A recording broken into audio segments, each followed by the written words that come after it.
तर इयत्ता 8वीच्या सर्व मुलांना सप्रेम नमस्कार।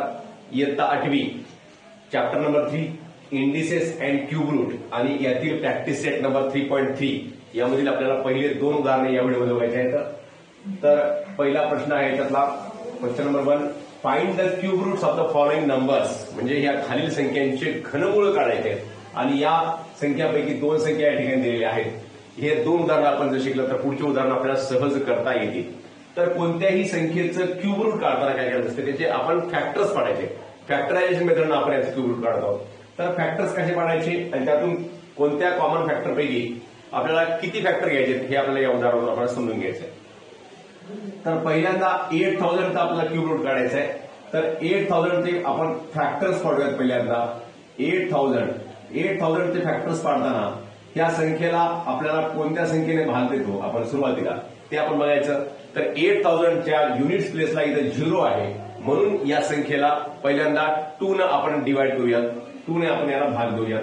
तर 2 ने याला भाग तर 2 × 4 8 होते आणि पुढचे 3 शून्याचा भाग जातो म्हणजे इथं काय आलं 4000।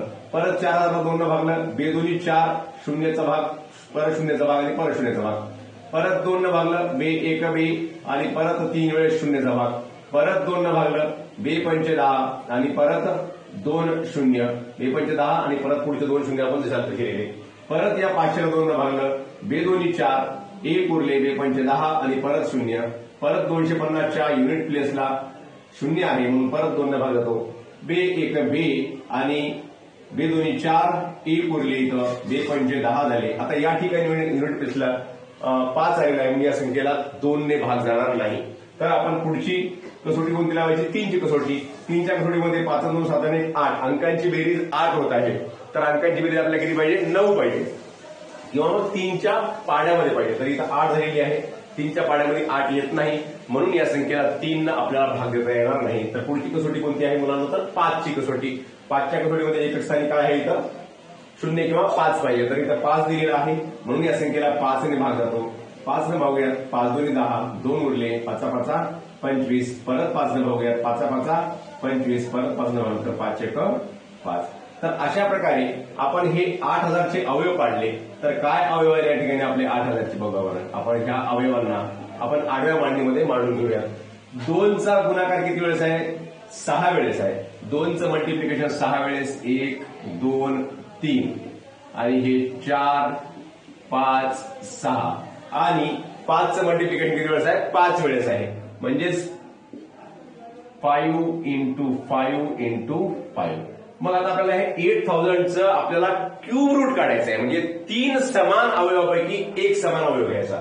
म्हणजे इथं 2 चा मल्टिप्लिकेशन 3 वेळेस जर असेल तर त्या 3 वेळेसचं 2 × 2 to the power 3 जर असेल तर त्या 2 to the power 3 चं क्यूब रूट काय येते 2 येते। तसं या 3 पॉवर पैकी एक पॉवर आपल्याला या 8000 चं सुद्धा आपल्याला क्यूब रूट काढताना घ्यायचं आहे म्हणून आपण याला असं लिहू शकतो। म्हणून cube root of 8000 is equal to या 3 2 पैकी एक 2 घ्यायचा, परत या 3 2 पैकी एक 2 घ्यायचा आणि परत या 3 5 पैकी एक 5 घ्यायचा। So cube root of 8000 is equal to 2 × 2 4 4 × 5 20। अशा प्रकारे आपल्याला 8000 चं क्यूब रूट 20 हे सहजपणे काढता येते। कोणत्याही संख्येचं क्यूब रूट काढताना ही गोष्ट लक्षामध्ये ठेवा, त्याचे फॅक्टर्स पाडायचे आणि समान 3 फॅक्टर्स पैकी कॉमन 3 फॅक्टर्स पैकी एक फॅक्टर आपण त्याचं क्यूब रूट काढताना घ्यायचं असते। कोणतीही कितीही मोठी संख्या असू द्या आणि त्यामध्ये मायनस संख्या असेल तर आपण प्लस संख्या समजून त्याचे फॅक्टर्स पाडायचे, प्लस संख्या समजून त्याचं क्यूब रूट काढायचं आणि नंतर उत्तरावर त्याच्या मायनस देऊन टाकायचं हे सुद्धा आपल्याला माहिती आहेच। तर दुसरी संख्या इथं 729 ची सुद्धा आपण काय करूयात असेच फॅक्टर्स पाडूयात 729। तर इथं आपण अगोदरच्या संख्येमध्ये काय बघितलं होतं अगोदरच्या संख्येमध्ये एकक स्थानी युनिट प्लेसला काय होतं 0 होतं, इथं युनिट प्लेसला काय आहे 9 आहे। मग 9 ही संख्या 2 ने डिव्हिजिबल आहे का तर नाही आहे। मग इथं आपण काय करूया 2 च्या पुढची कसोटी कोणती आहे 3 ची। 3 च्या कसोटीमध्ये काय आहे त्याच्या पूर्ण अंकांची बेरीज 9 2 11 11 7 18 या बेरजेला जर 3 ने भाग जात असेल तर ती संख्या 3 ने विभाज्य असते म्हणजे इथं 18 ला 3 ने भाग जातो म्हणून ही संख्या 3 ने विभाज्य आहे।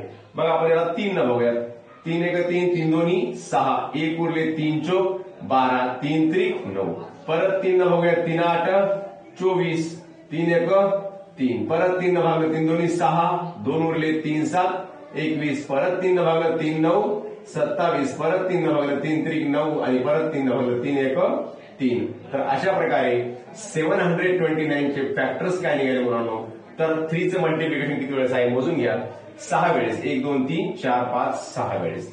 मग 3 into 3 into 3 into 3 into 3 into 3 6 वेळेस याचं मल्टिप्लिकेशन आलेलं आहे. मग याचं क्यूब रूट काढताना जसं तुम्हाला अगोदर सांगितलं होतं 3 कॉमन फॅक्टर पैकी एक कॉमन फॅक्टर घ्यायचा असते त्यामध्ये क्यूब रूट काढताना. So cube root of 729 is equal to या 3 पैकी एक 3 घेतला आणि परत पुढच्या 3 पैकी एक 3 घेतला. So cube root of 729 is equal to 3 into 3 9. तर अशा प्रकारे आपण कोणत्याही संख्येचं क्यूब रूट या ठिकाणी काढू शकत असतो. फक्त एक गोष्ट लक्षात ठेवायची, त्याचे फॅक्टर्स पाडायचे आणि कॉमन 3 फॅक्टर पैकी एक फॅक्टर घ्यायचा असते. तर मुलांनो अशा प्रकारे हे 2 गणित आपण सोडले. पुढील गणित आपण ह्याला सहजपणे सोडू शकता. पुन्हा भेटूया पुढील व्हिडिओमध्ये. धन्यवाद. थँक्यू.